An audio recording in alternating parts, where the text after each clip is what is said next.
Olá, eu sou o Padre Beto e começa agora Humanidade Livre, um programa que tem o apoio cultural da Sabag Seguros. Se você quiser um bom seguro do seu automóvel, um seguro de vida, um seguro residencial, enfim, fale com a Sabag Seguros. Você vai estar em ótimas mãos. Você pode entrar no site www.sabagseguros.com.br e entrar em contato com a equipe, a excelente equipe da Sabag Seguros. E a Humanidade Livre é um programa de reflexão, um programa onde nós procuramos refletir sobre os diversos aspectos da vida. Se você quiser conferir os programas anteriores, os programas que foram exibidos aqui, é só você entrar na minha página, Padre Beto Bauru, do Facebook, ou então na página do Facebook da TVC Bauru. Também você confere os nossos programas lá no YouTube, no meu canal Padre Beto e no canal da TVC Bauru. Lá estão todos os programas que foram exibidos aqui no canal 13 da NET, na TVC Bauru. E é um programa de participação, onde você participa. Então você vai agora na minha página no Facebook, Padre Beto Bauru, lá está sendo transmitida a live, não é? É a transmissão ao vivo. E você pode ir fazendo as suas questões, lançando os seus questionamentos, fazendo as suas perguntas. Faça como a Silvia Helena, que está dando boa noite para a gente, me perguntando se está tudo bem. Está tudo ótimo, Silvia Helena. Estamos caminhando muito bem, viu? E você entra, faz como a Silvia Helena e já vai colocando ali a sua pergunta. O Rafael Moraes, lá de Nova Friburgo. Ele já entra com certeza com um questionamento, e um questionamento não tão curto. Vamos lá então. Estamos no momento que deveríamos passar da hermenêutica singularizadora para a hermenêutica pluralizadora. Ontem a igreja romana acusava os judeus de pérfidos pelo assassinato de Jesus. Condenava ao limbo crianças mortas sem o batismo, considerava legítima a escravidão e censurava o empréstimo de juros. Por que ela é tão cruel em condenar e excluir uniões homoafetivas, inclusive querendo negar os direitos civis? João Paulo II, em 1999, reconheceu os erros, mas diante das realidades, parece que esse reconhecimento foi mais um ato diplomático que efetivo. Um forte abraço também para você, Rafael. Eu também concordo com você. João Paulo II pediu perdão sobre essas coisas, mas me parece que foi um perdão também como um ato diplomático, né? Porque o perdão não é somente dizer, olha, nós erramos, não é?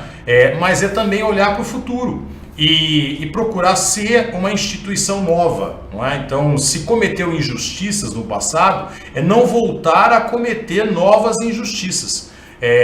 E o que a Igreja Romana está fazendo cometendo novas injustiças. Injustiças com os divorciados, injustiças com as mulheres, não ordenando as mulheres padres, não aceitando as mulheres na sua hierarquia e não aceitando a união homoafetiva, como você citou. Quer dizer, mais tarde vai ter que vir um outro Papa e pedir perdão aos divorciados, perdão às mulheres, perdão aos homossexuais, aos LGBTs, não é?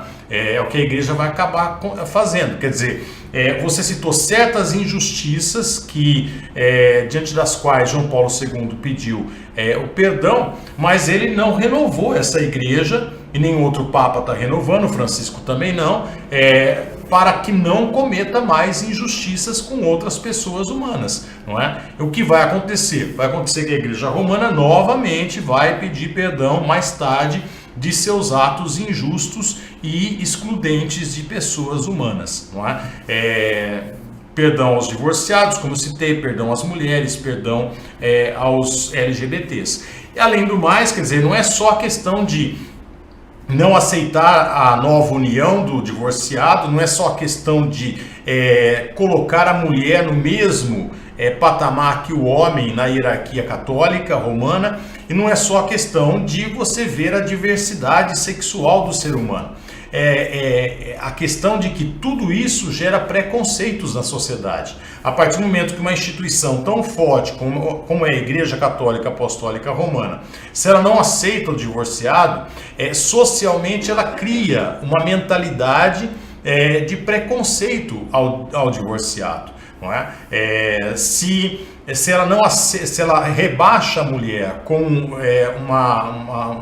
uma pessoa que não tem as mesmas funções dos homens na Igreja Católica, ela também reforça o feminicídio, reforça o ódio em relação à mulher, reforça a ideia de que a mulher é submissa ao homem, de que a mulher é sub-raça ou coisa parecida, não é? E é claro, não aceitando o direito dos homossexuais de se casarem, não é? De terem a sua união, de adotarem os seus filhos, a Igreja Católica está criando um ambiente homofóbico. Então é uma criação de mentalidade de ódio, não é? Que acaba gerando por consequência. Então ela vai ter que pedir perdão desses atos mais tarde. Não é? Então por que não pedir perdão dos atos injustos que cometeu no passado e se renovar para que não venha a cometer novos atos como está acontecendo, além das contradições da própria instituição, não é? Você tem casos aí explodindo de pedofilia na Igreja Católica e nós não vemos atitudes severas em relação a esses casos que são crimes, não é?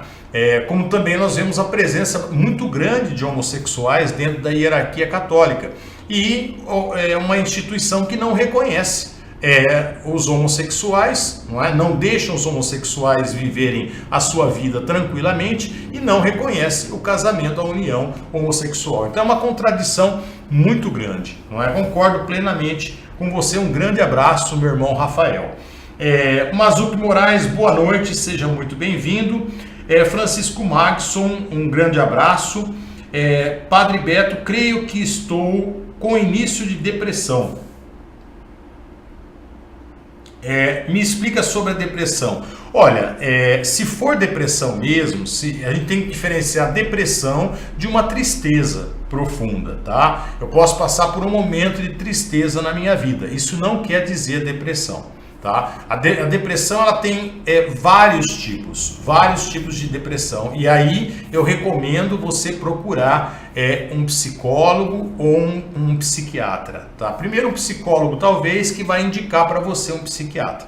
Por quê? Porque com o psicólogo você vai fazer uma terapia e com o psiquiatra você vai ter uma medicação. Por quê? Porque a depressão, dependendo do tipo dela, é um desequilíbrio químico do cérebro. Então, vai ser necessário reequilibrar essa química do cérebro para você voltar a pensar na sua normalidade, vamos dizer assim. Não é? A depressão é como se você vestisse um óculos escuro, esse óculos escuro ficasse colado na sua cara, tá? E aí você visse tudo negativamente. Então, tudo você vê de forma negativa. Você não consegue tirar os óculos escuros, não é como se ele fizesse parte do seu rosto, não é? Então, isso precisa de tratamento. Então, você precisa procurar um especialista. Hoje existe ainda muito preconceito em relação a isso, de procurar um psicólogo, de procurar um psiquiatra. Não pode ter preconceito em relação a isso, tá? Isso é necessário, todo mundo precisa um dia de um psicólogo, de uma análise.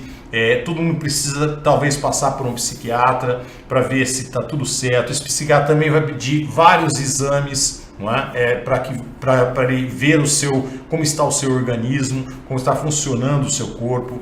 Enfim, é necessário sim você procurar, se você sentir que você está com depressão. Procure ajuda, tá legal? Um grande abraço, Francisco. Esther Branco, boa noite, seja muito bem-vinda. Maria Magadala, uma boa noite para você também. Ao seu ver, qual deveria ser o discurso atual da cruz? Você acha que um dia ele será desconsiderado? Ao seu ver, como deveria ser utilizado o simbolismo da cruz na vida das pessoas? Olha, na minha opinião, eu acho que nós não precisamos do simbolismo da cruz. Eu acho que esse discurso de carregar a cruz, não é? Ver a vida com um peso, não é? Eu acho que isso não é uma teologia totalmente ultrapassada, tá? Eu tenho que enxergar a cruz do Cristo como um ato de coerência que ele teve. Ou seja, ele teve um determinado discurso, ele foi contra os poderes vigentes, os poderes religiosos e os poderes políticos. E aí ele foi condenado. Ele foi condenado por Roma, não é? À crucificação. E ele não fugiu, ele enfrentou essa cruz. Não é? Ele resolveu enfrentar, manter-se coerente ao invés de fugir como um covarde. Não é? E ponto final. Então, mas a cruz é um símbolo de sofrimento, é uma tortura. Não é? O crucificado é alguém que passa por um sofrimento horrível. Tá? Isso não nos ensina nada. A coerência de Jesus Cristo, sim, nos ensina muito. Nós devemos enfrentar as barras da vida e nos manter coerentes com o nosso discurso. E se o nosso discurso de amor, nosso discurso de justiça nos leva a enfrentar situações difíceis, nós não podemos ser covardes, nós temos que enfrentar. Tá? Agora, ficar com uma teologia da cruz, eu não concordo. Eu acho que a vida tem que ser bem vivida. O reino de Deus, ele é um reino que nós temos que construir, onde todos tenham vida e vida em abundância. Não é? Vão ter pessoas que vão derramar sangue por causa dele? Vão. Não é? Como tiveram muitos, não é? Que já derramaram sangue nesse Brasil para que o Brasil fosse um país mais justo, mais fraterno, não é? Mas eu devo me centrar, o meu foco é no reino de Deus, que é um reino de fraternidade, um reino de paz, um reino de justiça, um reino de igualdade para todos, tá? Então essa questão da cruz eu acho que foi extremamente acentuada no cristianismo, no catolicismo mais ainda, não é? E eu acho que é um péssimo caminho. Tá bom? Um grande abraço para você, Mariana. Silvia Helena, o que o senhor acha sobre a escola de samba Gaviões da Fiel? O demônio venceu Jesus? Não, não venceu Jesus. Se você olhar a coreografia como um todo, então, em primeiro lugar, nós estamos tratando de uma escola de samba. Escola de samba é arte, tá? Escola de samba é arte. Então, é pura arte, é manifestação artística. Então, naquele momento ali, nós tínhamos uma coreografia. E essa coreografia tem que ser vista como um todo. E ela termina com Jesus vencendo. Tá? Então a coreografia em si, ela termina com Jesus vencendo. Jesus ressuscita no final, ele vence o demônio. Tá? Então é essa coreografia total. Que muitos fizeram nas redes sociais. Muitos recortaram a parte em que Jesus está sendo castigado pelo demônio, e aí então, desculpa aí o termo, crucificaram a Gaviões, não é? O que foi injusto. Agora, mesmo que eu pegue somente esse trecho do demônio castigando Jesus, eu tenho que entender que uma coreografia é uma linguagem simbólica, não é uma linguagem literal. Tá? Eu tenho que abstrair daqui uma mensagem. Isso daqui é arte. Então eu vou abstrair daqui uma mensagem. Onde Jesus está sendo castigado pelo demônio? Ora, toda vez que uma família passa fome nesse país por causa da corrupção que existe nesse país, o demônio está castigando Jesus. Toda vez que um jovem, como aconteceu aqui em Bauru, de 19, 17 anos, não sei, morre de dengue, porque Bauru estava vivendo uma epidemia de dengue, não é? O demônio castiga Jesus. Toda vez que um homossexual é morto nesse país, porque nós somos o país que mais mata homossexuais, o demônio está castigando Jesus, não é? Toda vez que alguém morre na fila do SUS, é o demônio castigando Jesus. Toda vez que nós mantemos ou vemos uma escola pública sucateada, com professores mal pagos, uma escola que não consegue preparar os seus alunos para o futuro, é o demônio castigando Jesus. Então eu tenho que ver na arte o simbolismo que ele representa, tá? E o que para mim estava representando era isso. É como também aquela transexual que saiu, me parece, na Parada Gay o ano passado, crucificada. Não é? Ora, ela estava expressando artisticamente uma situação. Se eu quero ver hoje na sociedade um Cristo crucificado, um Cristo sofrido, marginalizado, eu posso olhar para o homossexual, que é excluído, que é expulso da família, que é marginalizado pelos pais, pelos próprios pais muitas vezes, que é morto nas ruas, não é? Enxergar o transexual a mesma coisa, enfim. Então, é uma expressão artística, é uma linguagem simbólica, onde eu posso abstrair daqui.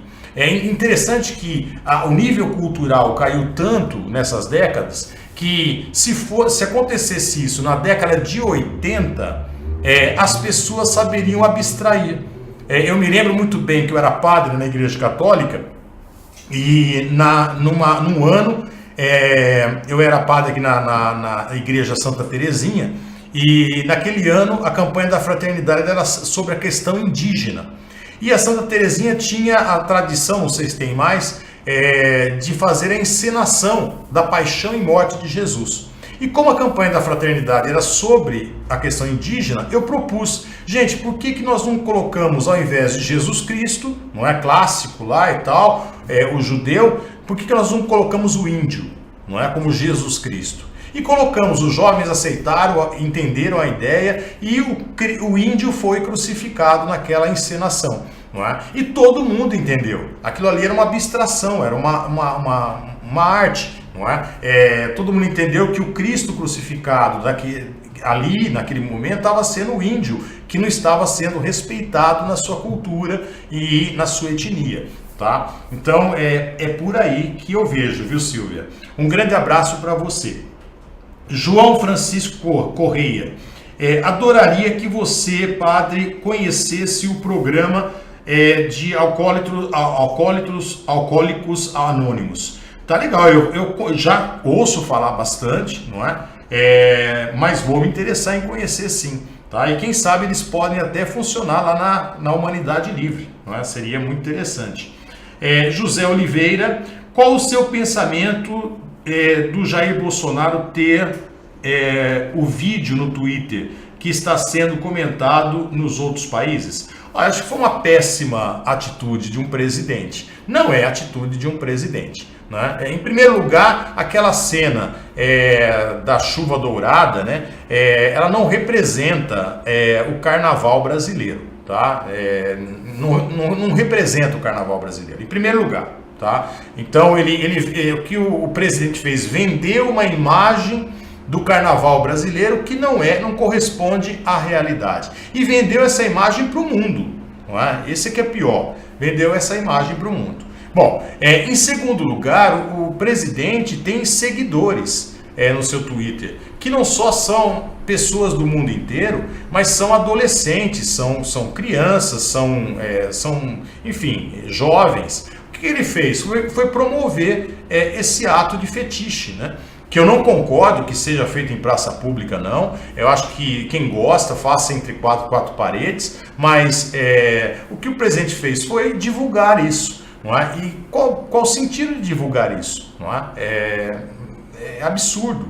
Então, um presidente deveria estar tuitando coisas muito mais sérias nesse país, né? Nós precisamos de uma melhor educação, nós precisamos elevar o nível educacional, nós precisamos elevar o nível da saúde, nós precisamos ver questões muito mais sérias, né, do que uma situação pensada nesse grande carnaval que nós tivemos no Brasil e que aquela situação pensada não representa esse carnaval. Então foi péssimo, achei que foi exagerado, não necessário, totalmente desnecessário e um mau exemplo, não é? Quer dizer, não é a postura de um estadista, não é a postura de um presidente. Tá? João Francisco Corrêa, novamente, você nunca será velho demais para pensar em uma nova meta ou sonhar um novo sonho. Exatamente. A gente nunca é velho demais para tentar de novo e para sonhar, não é? E para tentar novas metas, exatamente. Maria Magadala.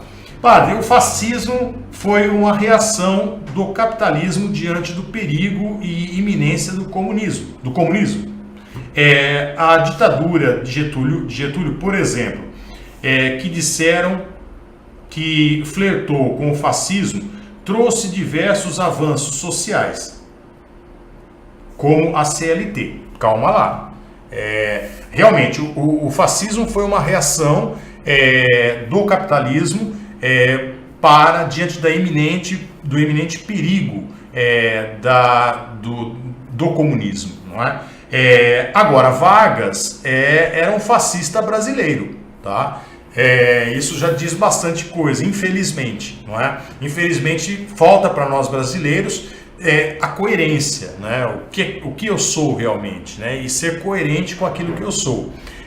Vargas, ele foi fascista, ele flertou com o fascismo, mas ele flertou também com os aliados, não é? A gente não pode esquecer isso. Quando explodiu a Segunda Guerra Mundial, antes ele flertou com o fascismo. Quando explodiu a Segunda Guerra Mundial, o que Vargas fez? Escrevia cartas para Hitler quando ele ganhava uma batalha, parabenizando Hitler, e escrevia uma outra carta para os aliados quando os aliados ganhavam uma guerra. Então depois ele flertou com os dois. Agora, a questão da CLT foi diferente. A questão da CLT foi que ele percebeu que se ele não criasse a CLT, aí sim ele teria uma explosão nesse país. Aí sim ele teria uma grande revolta. A CLT foi um mal necessário para Getúlio Vargas. Depois ele teve a fama de ser o pai dos trabalhadores. Mas não é essa a questão. Tá? A questão é que ele percebeu, e os seus assessores também, olha, nós precisamos aí de uma regulamentação do trabalho, caso contrário nós vamos ter movimentos trabalhistas, inclusive de esquerda, que vão crescer e nós seremos ameaçados. Então não foi por causa do fascismo que ele vai criar a CLT, mas foi justamente por fazer essa leitura da realidade que era necessário criar isso para que amenizasse as revoltas, que ele vai criar a CLT. Tá? São coisas um pouco diferentes aí. José Oliveira, o que você achou no carnaval do fato do diabo ter vencido Jesus? Já dei uma comentada, o diabo não vence Jesus no carnaval. A coreografia a gente tem que ver ela como um todo. O que aconteceu foram recortes nas redes sociais, tá? Maiana Almeida, qual a sua opinião sobre o tema da campanha da fraternidade desse ano? O tema é políticas públicas, né? A gente se interessar mais por políticas públicas. Eu acho um tema importante. Eu acho que é um tema interessante. Eu acho que se a igreja conseguir estimular as pessoas a se interessarem pelas políticas públicas, isso é muito bom. Por quê? Porque nós brasileiros precisamos disso, precisamos nos comprometer, nos engajar com as políticas públicas. Por quê? Porque elas trazem o retorno dos impostos pagos para a sociedade, dos impostos que nós mesmos pagamos, não é? Então, a questão de cidadania. Agora, eu acho que a campanha da fraternidade, ela já está falida há muito tempo. Já na Igreja Católica, quando eu estava na Igreja Católica, eu via isso, que a campanha da fraternidade não decolava, ela não entusiasma mais a sociedade como ela entusiasmava antigamente. Na década de 70, 80, nós tínhamos campanhas da fraternidade que movimentavam a sociedade como um todo. Não é? Hoje, esse modelo já acabou. Né? Então, a Igreja Católica precisa ter criatividade para inventar algo novo. Campanha da fraternidade já era. Tá? Esse modelo de campanha ele já não surte mais efeito. ela precisa criar um outro modelo, não sei como, qual, mas um outro modelo para que movimente a sociedade para as questões sociais, não é? Eu acho muito importante fazer isso, mas a maneira como ela faz já está ultrapassado, e a sociedade já não assimila mais isso como é feito, tá? Então a questão não é o tema em si, mas a maneira como é feito, como é proposto esse tema, não é? Rose Maria Correia, boa noite, seja bem-vinda. Maria Magadala, padre, qual a sua visão sobre o incesto entre adultos? Olha, Maria Magadala, eu não tenho nada contra não, viu? Desde que sejam adultos, não é? Desde que saibam muito bem o que estão fazendo, não é? Eu acho que a questão do incesto é uma questão cultural, justamente por a questão da possibilidade de surgir filhos que tenham deficiência, né, que já está na genética dos dois, não é? E aí então a proibição do incesto, não é?